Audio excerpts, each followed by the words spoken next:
Once upon a time, in a world where cornflakes reigned supreme, Martin Luther King Jr. found himself in a rather sticky situation, quite literally. You see, Dr. King had developed an uncontrollable addiction to eating cornflakes, and it was threatening to unravel his entire career. It all began innocently enough. Martin Luther King Jr. was enjoying a peaceful breakfast one morning when he decided to sprinkle a handful of cornflakes on top of his cereal. Little did he know that fateful decision would unleash a craving that would consume him.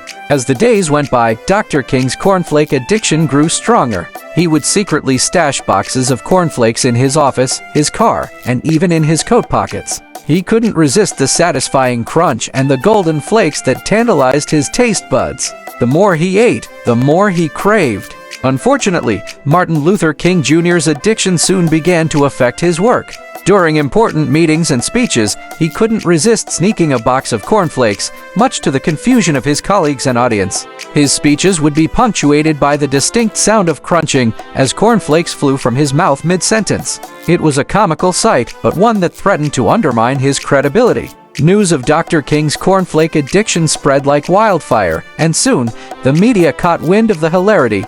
Headlines screamed, "Cornflakes Crisis, Dr. King's Crunchy Conundrum," and "Freedom Fighter or Cereal Eater. The truth behind MLK's addiction." It seemed like the whole world was laughing at his expense, but Dr. King refused to let it break his spirit. In an attempt to salvage his reputation, Martin Luther King Jr. decided to address the issue head-on. He called for a press conference and stood before a room filled with reporters, a bowl of cornflakes in hand.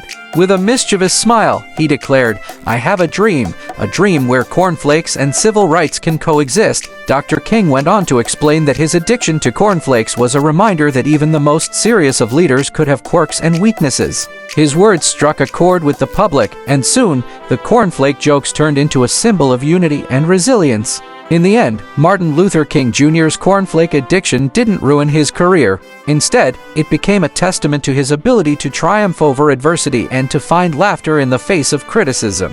He showed the world that even in the midst of serious struggles, a little humor and self-acceptance can go a long way. And so, the legacy of Dr. King lives on, not just as a civil rights leader, but also as the man who showed us that even in the most unexpected circumstances, we can find joy and strength. So the next time you pour yourself a bowl of cornflakes, remember the laughter and resilience of Martin Luther King Jr., the cereal connoisseur who almost let his addiction ruin his career, but instead turned it into a symbol of hope and unity.